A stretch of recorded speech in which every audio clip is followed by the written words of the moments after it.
Hey, and welcome. This is Your Fed, Your Voice. My name is Seema Sheth, and I'm the regional executive of the Louisville branch of the St. Louis Federal Reserve.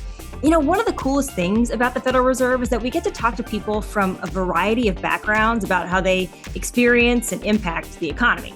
Now, all of those stories become anecdotes, and those anecdotes combine with real-life data to paint a picture of what's happening economically in real time. It's that we use to make monetary policy decisions and create a better economy for all of us to experience. Today, we're really excited because we have a phenomenal guest joining us. Her name is Ashli Watts, and she is the president and CEO of the Kentucky Chamber, but she also does work with chambers on a national scale. She gets a very specific title as one of my favorite Kentuckians, not a title that I bestow lightly, but it's just because of the amazing work that she's done for the state and also for being such a cool person. So Ashli, welcome to Your Fed, Your Voice. Thank you so much for having me. This is really fun. I've been excited to do this. Every time you and I meet in a professional setting afterward, we're like, we should be friends. So yeah. I think this is going to be a fun conversation. I agree. This is going to be great. Well, okay. So before we get into some stuff that I'm just personally curious about, I think you are a really great representation for what chambers are and what they do. At the Fed, we rely on chambers to help us, understand what's happening on Main Street. You all really have a finger on the pulse of Main Street, but could you share with us, what are chambers? Why do they exist? What do they do? Yeah, chambers do a lot. And then we have local chambers, state chambers, we have a national chamber. But here at the Kentucky Chamber, we are the state's largest business association. And 78 years ago, when a group of business people in Kentucky decided to form the Kentucky Chamber, they wanted to make sure that the Kentucky Chamber was going to be business advocates for them in Frankfort and in Washington, D.C. So we do a lot of things. We do professional development training, we do events, we have a really strong foundation. But the reason that we exist, the reason that we have been around for over 75 years at this point, is that we are businesses' eyes, ears, and voice at the Frankfort Capitol, as well as in Washington, D.C. So while businesses, I always say, are busy running their business and they're taking care of their employees and they're contributing to their communities, we want to make sure that their voices are being represented at the Capitol, where really important things are happening, important discussions are happening, and important decisions are being made. We want to make sure that we are their voice at the Capitol. And so what we do primarily here at the Kentucky Chamber is we advocate on their behalf to the Kentucky General Assembly, as well as on the federal level with Congress. There are a lot of things that are happening that are super positive. You think about the industries that are booming in Kentucky, manufacturing, we had automotive, battery, bourbon. So talk to me about those things and how the chamber helps to support those businesses and economies. Yeah, so our economy, the governor often says our economy is on fire, and that really is true in many ways. We have had record number of economic development announcements the past couple of years.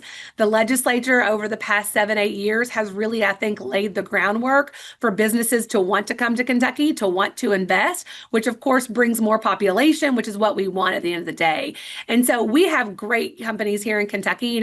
Logistics is one of the strengths that we have. We are within 1 day's drive of 2/3 of our nation's population.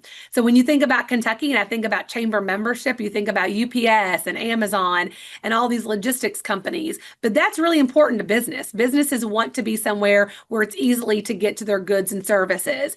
And so we have a boom in automotive, obviously. We are home to Ford and Toyota and GM. We have a new battery plant in my home county of Hardin County with Blue Oval. And then, of course, all of our signature industries. So Kentucky is not Kentucky without horses and bourbon. It is who we are. It is what makes us so unique. We've talked a lot about the big guys, right? So, Logan Aluminum and Toyota, these really large employers. But it's also, I feel like, a pretty great place for smaller employers and for startups to try and, start work here in Kentucky. So can you talk to me a little bit about, what is the chamber doing to help small to mid-sized businesses? And, some things are great here. We have low cost of living, but maybe we don't have as much access to large venture capital. So can you talk to me about what that's like for a new business trying to start up here in Kentucky?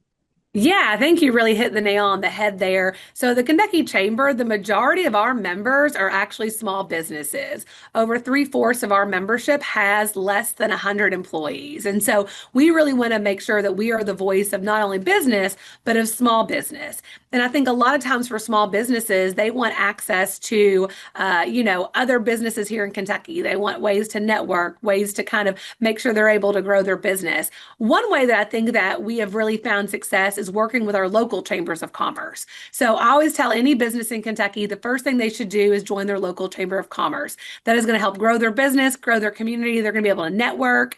And so we have over 100 local chambers of commerce here in Kentucky, and the majority of their members are also small businesses. Many times, those Main Street small businesses that we think about. So helping those local chambers of commerce help their small businesses, I think, is one way. We also work on advocacy for small businesses, making sure that they have the environment of which they can flourish. I think you mentioned access to capital. That is something that is clearly kind of a headwind for us. We're not on the coast. When you think about kind of venture capitalists and when you think about entrepreneurs, a lot of times you think about them being on the coast. And so there is kind of a difference here, a little bit of a different playing field. But I think that's where a chamber can come in and help make those connections. We've recently started doing some entrepreneur roundtables where we literally just kind of listen to what struggles entrepreneurs are having. Do they need more connection? Do they need more training? What exactly do they need, and how can the chamber facilitate that? I think that's one of my favorite things about running a chamber is that we can be whatever businesses need in that moment. And so if a group of small businesses or entrepreneurs say, hey, we need this regulation changed because it's really a hindrance for our business, or we need help with angel investors, we can help that. So I think a lot of us is just learning and kind of listening to small businesses and entrepreneurs on what they need. And I'm curious a little bit about how you gather data to understand what the chamber folks are telling you. You just spoke about having a round table. Those are something that we rely on a lot at the Fed, round tables. But how else are you gathering data from those that you represent?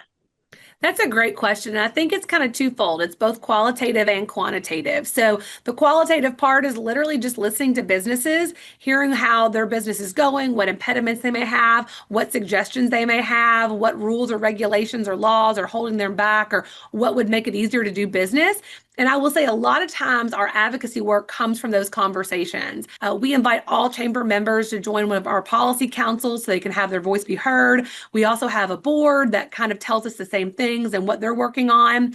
And then some of it is quantitative. We do a lot of surveys. We do a lot of data analysis. We have a Center for Policy and Research here at the chamber, which I kind of describe as a mini think tank. But we do a lot of deep dives on research and data to really see what the chamber should be doing next. One of the things that we're working on as a Fed is to make sure that we are supportive of the organizations that are within our footprint. So I'm curious, from your vantage point, are there ways in which we as a Fed could be helping you do your work better? Or are there ways that we could partner in the future to make more of an impact in the work that's happening in Kentucky? Some of our team has contacted you all about making sure that our research really does correlate and that we're complementary and that we're using, data-driven analysis to help impact our advocacy and our policy decisions. And then, likewise, I know you've reached out to me about connections in certain parts of the state.